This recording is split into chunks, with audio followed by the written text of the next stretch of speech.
C'est sur ce terrain que je vais traverser une 50aine de kilomètres à faire en courant sur une partie de la randonnée la plus dure et la plus technique au monde.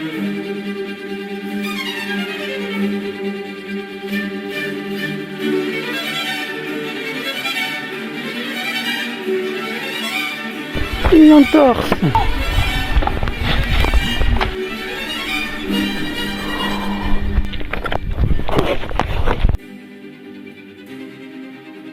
Ah, c'était dur, hein. Attention!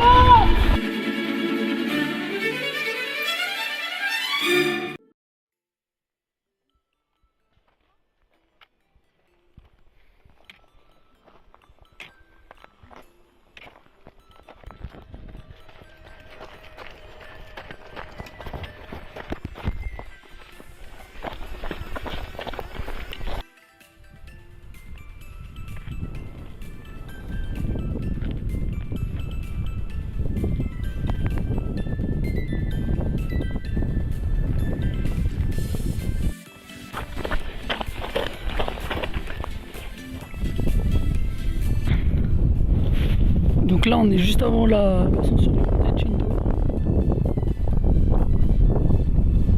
Parti, on voit les petits trucs blancs et rouges. C'est nickel. Monte Cinto, je suis pas sûr, mais je pense que c'est elle là-bas. On est à 2000, on doit monter à 2008. Plus haut sommet de Corse, Monte Cinto.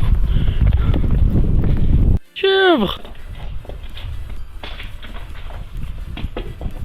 Il court vite, hein.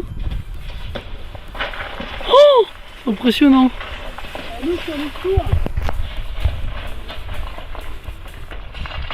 Attention!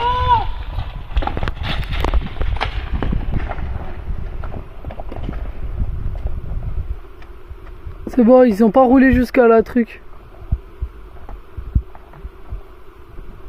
Ah ouais, on était à 2 minutes près, on n'aurait pas fait la pause, on serait pris une pierre.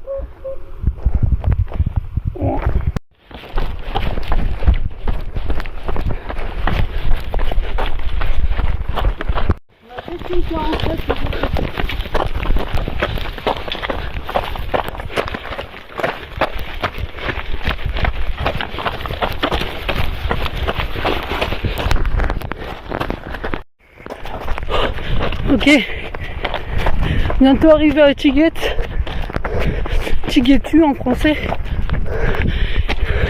C'est dans 20 minutes et ça sera la première journée terminée, enfin la première étape. C'était vraiment une première journée tranquille, il n'y avait pas beaucoup de kilomètres. La vraie course en vrai commence demain. Mais là, ça fait un bout de temps que je cours en montée. C'est chaud quand même. Ça monte pas mal. Là en filmant, sans m'aider des bras, c'est dur.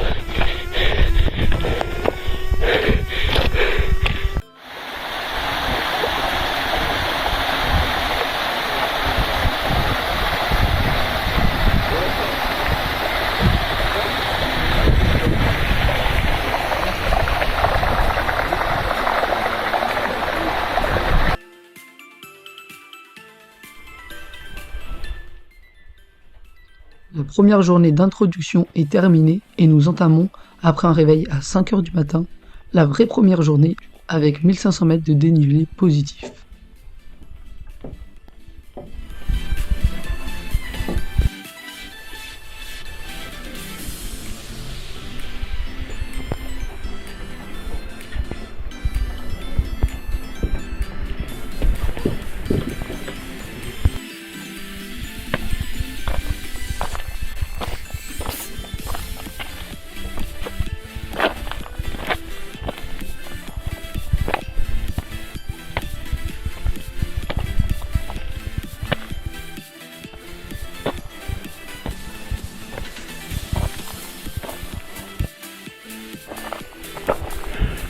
La petite souris.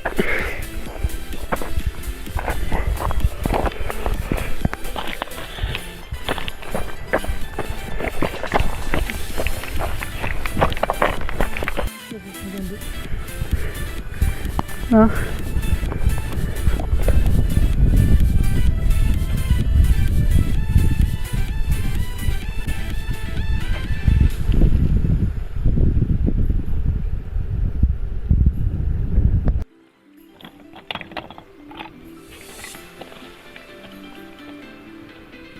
Et pour ce début de journée, après 7 heures de marche, nous entamons l'ascension du Monte Cinto.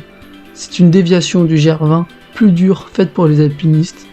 Arrivé en haut, on sera sur le toit de la Corse. C'est le départ de l'ascension du Mont Cinto, plus haut sommet de Corse.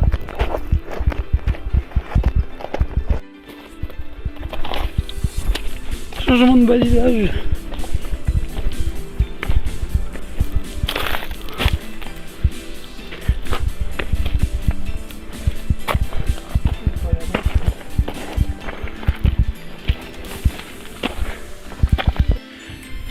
Le sommet,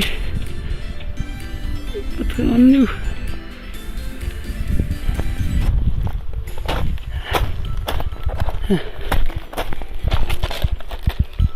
Comment ça se trouve, c'est pas ce sommet hein? Bon, faire une ascension de quelque chose, mais pas savoir quel sommet c'est. C'est le plus haut hein, de toute façon. Une fois qu'on sera là-haut, on verra si c'est bien le plus haut. Ouais, plus beaucoup.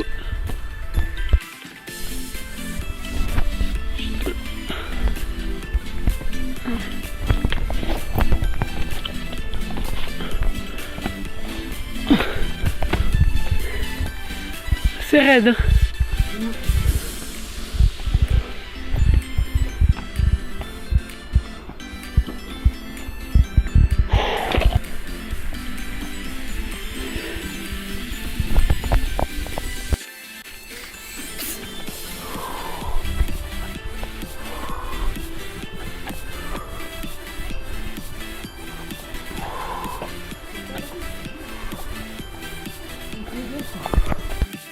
L'escalade, le mur est fini.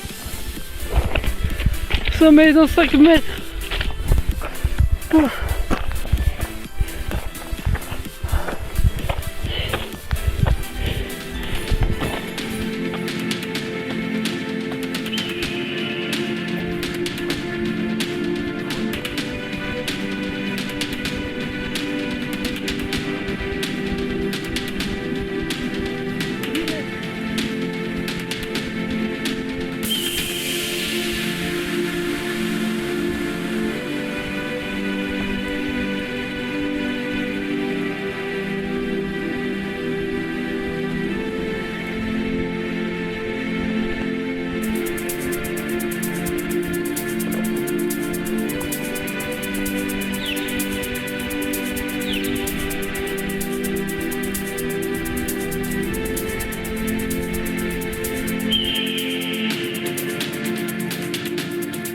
Ah, c'était dur hein.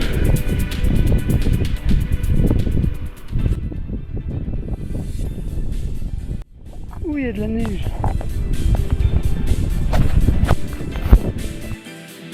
C'est parti pour la descente.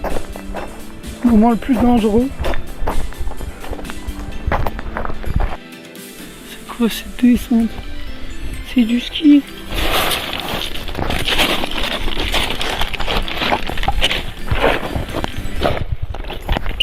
Ça fait 3 heures qu'on descend comme ça. Après le Cinto. Wow.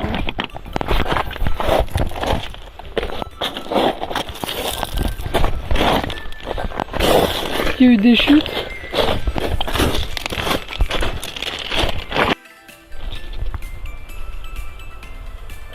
C'est quoi? C'est des biches? Elles vont plus vite que nous. Hein.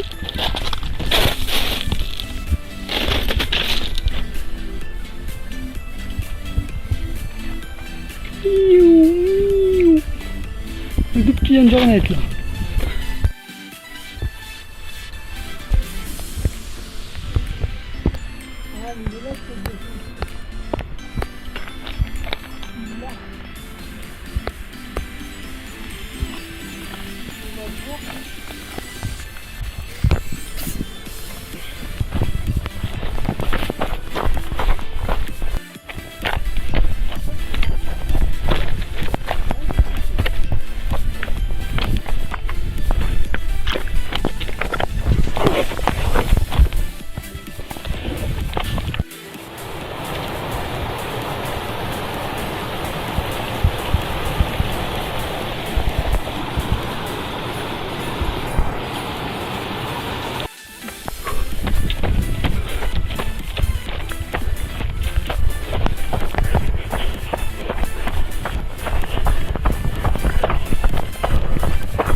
Arrivé au refuge de Lascaux. Enfin, fou, après cette longue descente, ces petits sentiers de la forêt où on a couru, puis belle ascension du Cinto. Après une journée bien chargée, c'est parti pour la deuxième journée, avec un réveil moins matinal, environ 6h30. Aujourd'hui c'est la journée la plus longue, avec 3 étapes à faire en un jour. Il va falloir vraiment courir un maximum. Petit du refuge Lascaux. Oh, montée.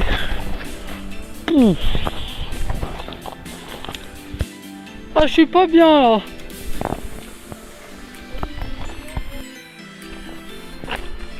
Bon.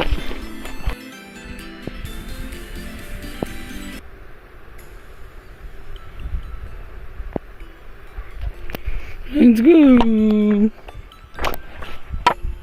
Bientôt au refuge.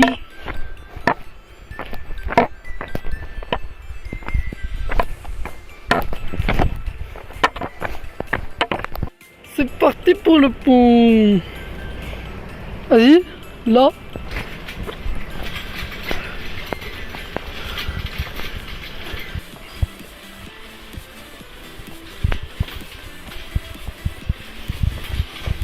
Sans les mains. Parc naturel de la région de Corse, passerelle de la Spasimata. Oh, on a descendu, on est à 1002. On a 1002, hier on était à 2007.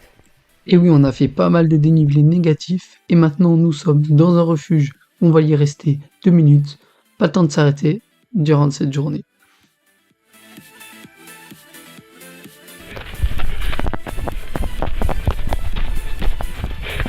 Allez. Bientôt arrivé au deuxième refuge. Et fin de la journée.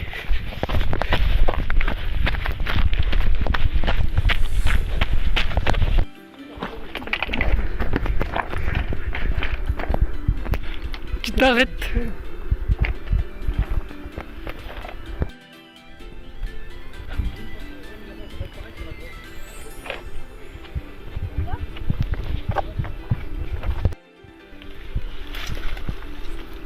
Bientôt au refuge.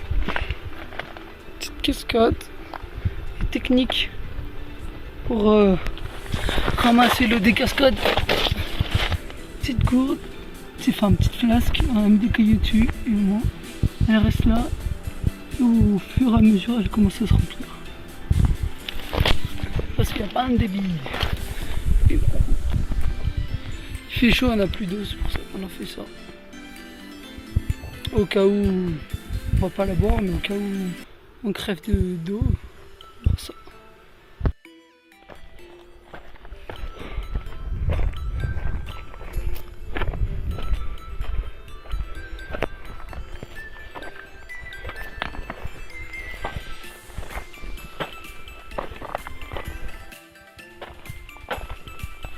C'est là-bas.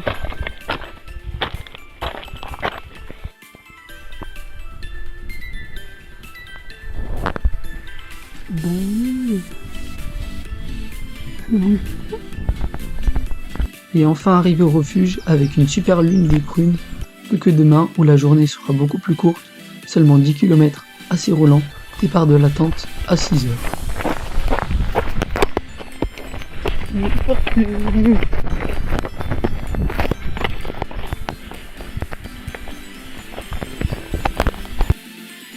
En tout cas là on voit Calvi. C'est-à-dire qu'on est bientôt arrivé. C'est roulant hein. Oh. Donc c'est roulant. On peut courir au moins. Ça va plus vite, ça change d'1 km/h. On n'est plus sur du 5. C'est joli. Ah, bientôt arrivé. Une entorse. Calanzana. C'est bientôt.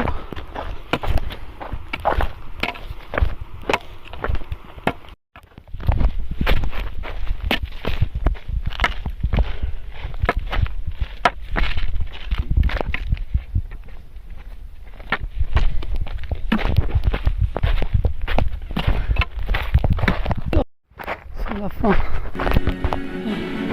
Je suis accompagné.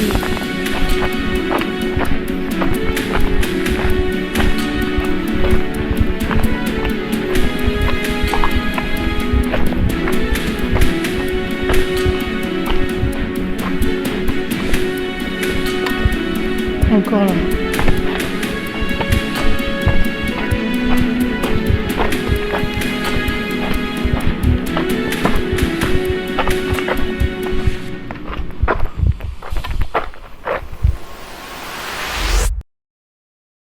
Bref, l'objectif de départ, de courir au maximum, n'a pas vraiment été respecté.